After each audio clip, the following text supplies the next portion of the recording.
Hey everyone, how's it going? I hope you're all doing great and following the 3H's of the channel.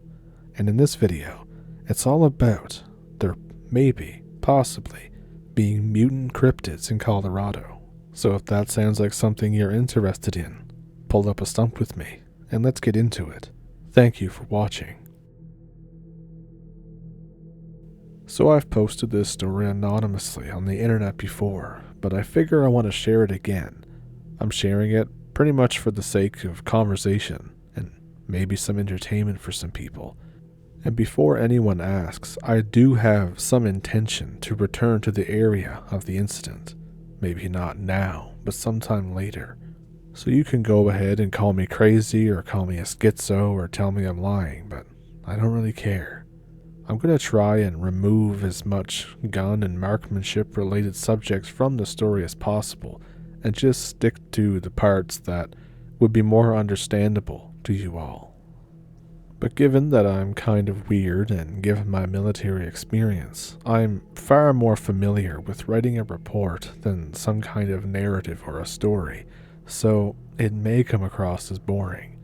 So this happened between Friday and Saturday night, February 24th, 2017.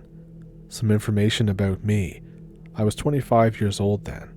I joined the army at 18, and I did a single tour in Iraq in 2014, before being honorably discharged due to heart arrhythmia in 2015. On the day of the incident, I had 3 other friends with me. There was Barney, another friend from the military, only we met after we returned to civilian life. Barney is older and has been to combat engagements, given that he served in the Marines, and at the time was about 29. Lambert, another mutual friend of ours who wanted to learn how to shoot guns, so we took him along. Joe, a friend of ours and the son of the gun store owner that we buy all of our guns from. And Kevin, a nerdy friend who's never shot anything in his entire life and could probably be knocked out by a strong wind, but we took him along. We headed out in the morning, about 7:15 a.m., to White River National Forest. We drove for some miles before parking. Then we hiked in some more, and then proceeded to set up camp in our designated spot. This wasn't a hunting trip, as it wasn't hunting season. It's quite chilly at this point in the year, but we had bought a lot of gear, and we just wanted to chill out, shoot targets, and have some beer with friends. Still, I had packed a Glock 20 and a Henry all-weather rifle in 45-70 for fear of bears and mountain lions.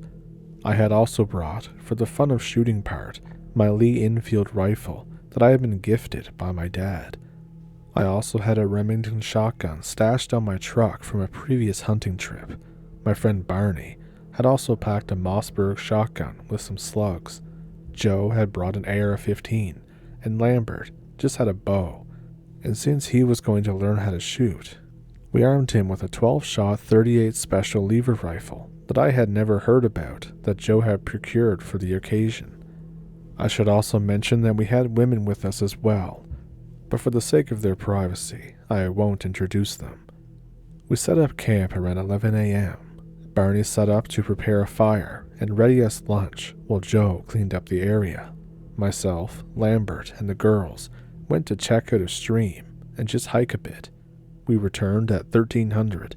We ate, screwed around for a bit, and then set out to hike again. This time, we brought along our guns and the stuff that we were going to shoot at. We found our suitable spot at around 15:15. After much goofing around, we eventually started putting rounds on our targets, which were old cups and plates that we had brought for the occasion, until we got tired of it.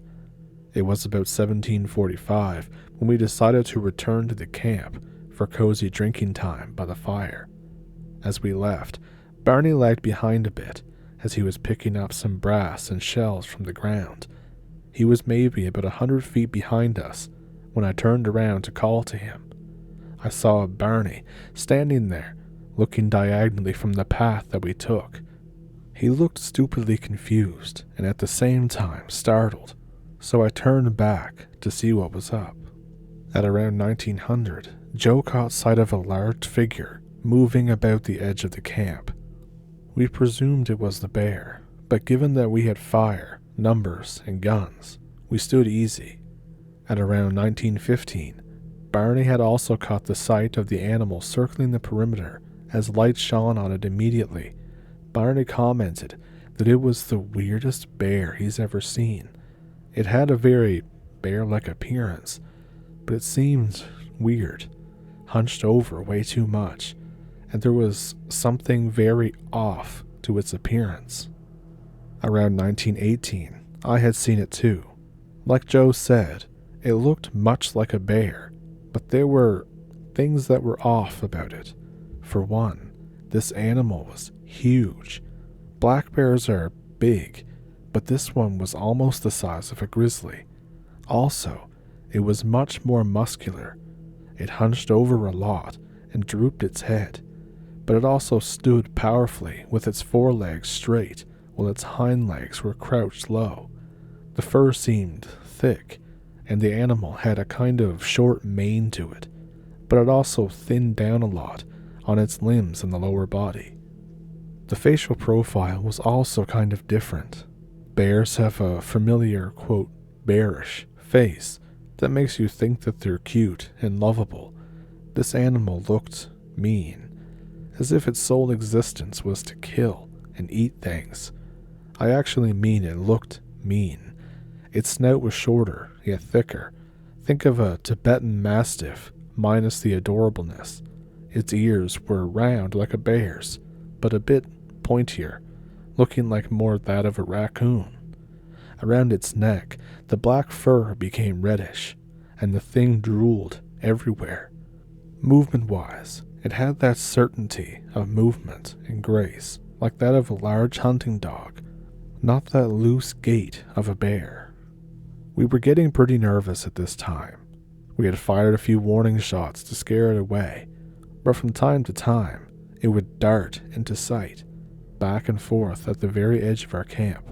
I could make out its shape perfectly against the night sky, and I kept trying to make up my mind on what the hell kind of bear this was. I was so tired of that bullshit. I picked up the Henry and took aim. I had decided it was better to explain that I had bagged an aggressive animal out of precaution than getting charged in the night. The weird bear had popped into the edge of the light again, so I put my sights right below his shoulder area and pulled the trigger. The gun kicked up, and when I sighted again, I caught a look of the thing, running first to the side, and then out of sight, back to the woods. We settled back down for a few minutes. The girls were pretty shaken up by now. Joe wanted to go track the beast down, but it was night and cold, and we were all a bit shaken up by now. No bear was going to come back after a 45-70 hit, even if it somehow avoided having a hole explode in its chest upon being hit. The sound alone would scare any predator. Suddenly, Barney leapt up with my Enfield in hand and fired at one of our tents. The girls started screaming. I turned up to see right behind us, about 30 feet away, was another one of these things. Reflex kicked in, and I opened up twice with the Henry. The thing turned and booked it back to the woods in the blink of an eye, while doing so and leaving a trail of blood and feces. Barney got up and kicked some more wood into the fire. We knew that something was up then, because what had just happened was a pack hunting strategy. One animal drew our attention, while its mate snuck up from behind. We concluded that these were either sick or starving predators, given their appearance, and that they were actively trying to hunt down our numerous and well-armed group. Me and Barney decided that enough was enough, and that it was time to roll out. We would send Joe and Lambert ahead of us with a torch and with the girls. Now that the animals had been scared away, Joe was a fantastic shooter and a great hunter, so we knew that he was up to the task. And after they reached the truck, Joe would drive the girls and Lambert down to a park ranger station and then return with the guns and pick us up in the morning. Me and Barney would stick behind to pack our stuff and serve as distractions in case the things came back. Our truck was parked east, and since these animals had come from both the north and the south, and one of them had fled southwest. We presumed that if they weren't dead, that they would approach from any direction from the 12 o'clock to 6 o'clock. Thus, if the animals returned to camp and found no one there and decided to give chase, they'd catch up to the group, relatively helpless, in the middle of the trail, in the dark. Hence, we decided to stick behind, make noise, and throw more wood into the fire to draw them in if necessary. We'd sit out in a tree until morning and then leave with everything. I gave Joe the Henry because he would need the extra firepower if the animals ignored us and came from them. Barney handed his Mossberg to Lambert and gave Kevin a .357 snub that he had for CCW. This left me with my Glock 20 and the Enfield, and Barney with Joe's AR. We let one of the girls keep the weird 38 lever action. As they left, me and Barney gathered up all the ammo and put a few essentials on our packs in case we had to leg it into the forest. I took our used clothing and the girls' clothing and tossed it inside of a tent, being careful to leave some out in the open. Barney kicked open our icebox and fished out a large pork rib that we had brought for that night's barbecue. He smeared it on the tents and then hung it above the fire to smoke, causing the smell to rise up. Yes, we wanted to kill one of these things by now, but hey, if they didn't show up, at least we'd have a meal. Now, our plan did backfire, in the sense that we had set ourselves up in a large and tall pine tree up east. While it did render us invisible and provided comfortable and somewhat secure seats from a large, giant, man-eating, mutated werewolf bear thing, it provided a terrible spot to shoot from, given that we were at the risk of falling off at any time if we lost our balance. Hence, Barney tied us up to the trunk. The basic plan: if those bear things come back, we wait for them to start messing with the camp, and then mag dump or shoot as much as we can into them.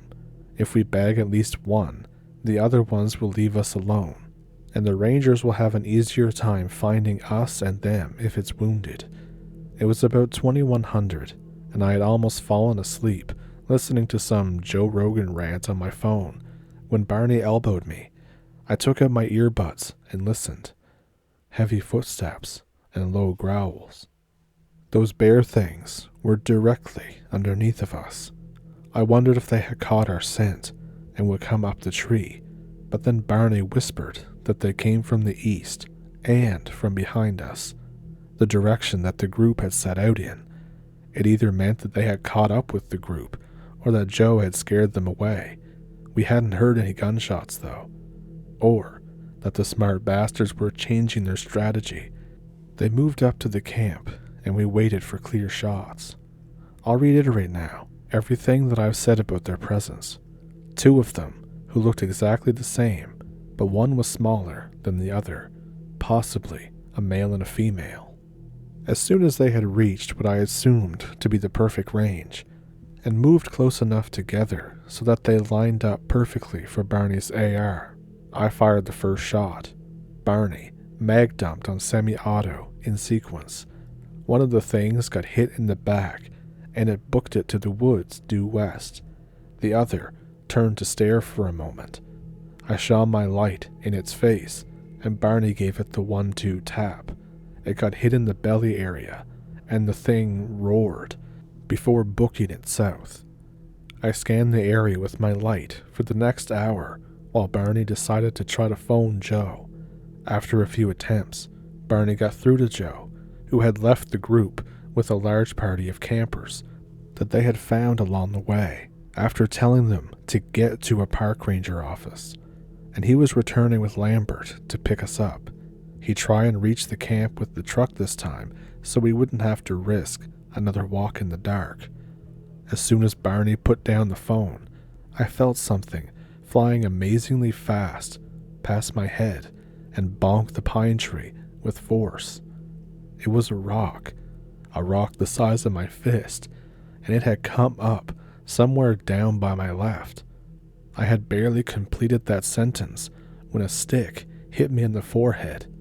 I blind fired at random and tried to duck, to hug the tree limb that I was sitting on, but being tied to Barney, that was impossible. Meanwhile, Barney was also getting peppered with pine cones, sticks, and rocks. These things were picking up rocks and sticks and throwing them at us. We yelled at each other, "What the hell?" several times while firing at random and getting bombarded with rocks. Deciding what was happening was simply impossible until they threw our icebox at us. Barney yanked out his knife and cut the belt that tied us together. We both hugged the tree limbs for cover, and yet still they bombarded us. A stone hit me in the small of my back, and I lost all my air. Barney got hit in the head and yelled out, "F it," and jumped down from the tree. I sat up and shone my light around, intending to give Barney some line of sight in case one of the things charged at him on the ground.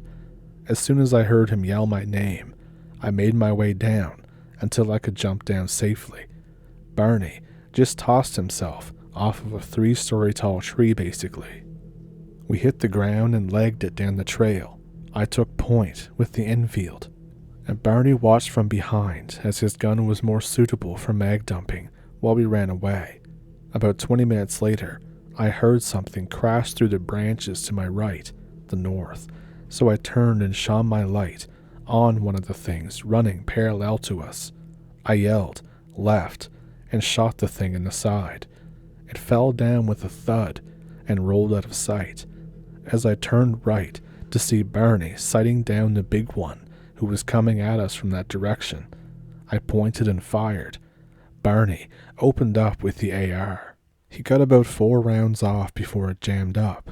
I pulled up the Glock and just fired blindly, thinking that the thing was upon me. I fired about 3 shots, and I felt my butthole unclench given the relief that the thing was nowhere to be seen.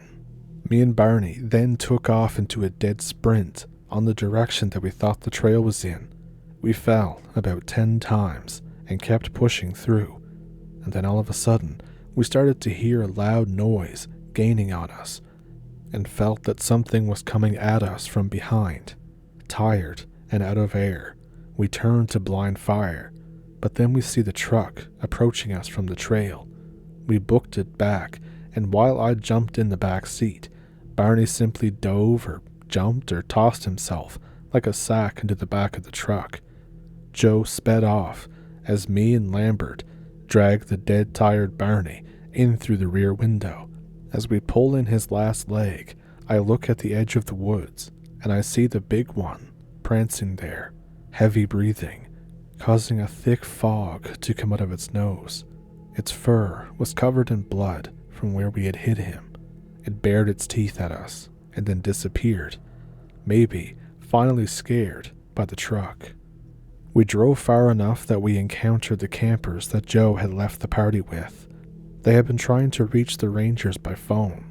After taking a look at me and Barney, wounded and all torn up from the rocks and falling down every 2 seconds, they decided to take our word for it and leave the area because of these rock-throwing mutant bear werewolves. We all headed down to the first ranger station at one of the entrances. The first ranger that we talked to, an old grizzled dude, writes down everything and puts a call on the radio. He thinks that we've encountered some black bears infected with rabies. No explanation for the throwing of rocks. No explanation why nobody could hear the Third Battle of Fallujah taking place a few miles over. The chief ranger, or whatever his title was, comes in and asks us to stay the night. Joe calls his dad, and he shows up to pick everyone up that isn't staying, so we can have the truck to head back to the campsite. We keep the guns on us. Of course, the Rangers seem to understand, even though they don't quite believe the story. Anyway, we had a good night by the fireplace, drinking whiskey and sipping chicken broth and hearing old Ranger stories from the old Ranger dude. I even fell asleep on the couch by the fire. It was, in a weird way, the best night of my life, even though that I was nearly murdered by a rock-throwing mutant bear werewolf. The next morning, we are accompanied by 3 additional Rangers. Nobody is buying our story, even though Barney has a stone-shaped red imprint on his forehead, and they were sticking to the bear with rabies theory. However, I did notice that they were quite well armed for people who thought that they were going after a simple black bear. One ranger had a Marlin rifle chambered in .308, another had a Red Hawk Alaskan on a chest holster, 454 Casual, and the final one carried a 44 Henry.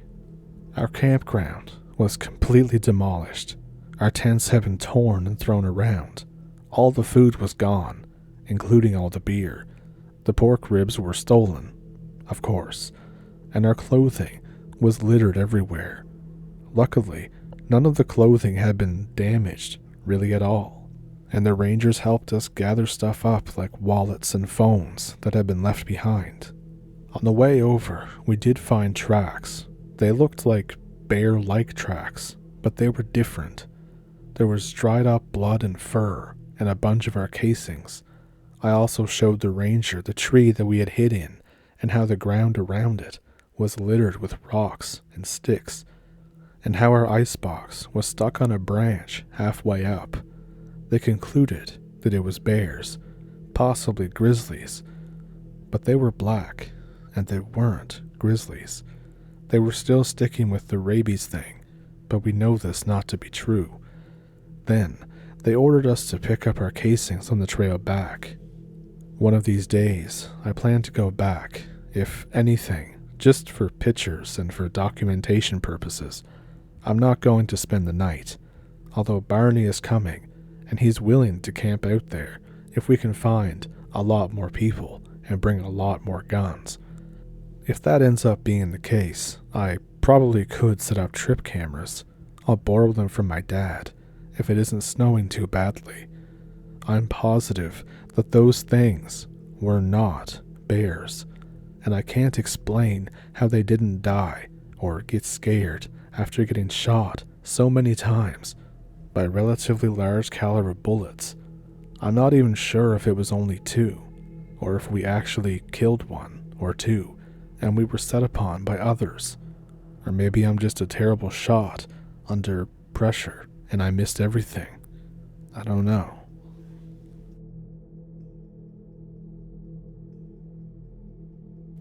So that was pretty intense, wasn't it? If you liked the story, then feel free to like and subscribe. And if you have a story of your own, I have an email in the description that you can send it to if you'd like to. Also down there is a PayPal and a Patreon, and of course, memberships and super thanks here on YouTube. And with all of that, I thank you for pulling up a stump with me. I thank you for watching all the videos this month. It really means a lot. It helps the channel grow, of course. And yeah, thank you for pulling up a stump. Thank you for watching, and I'll see you in the next one.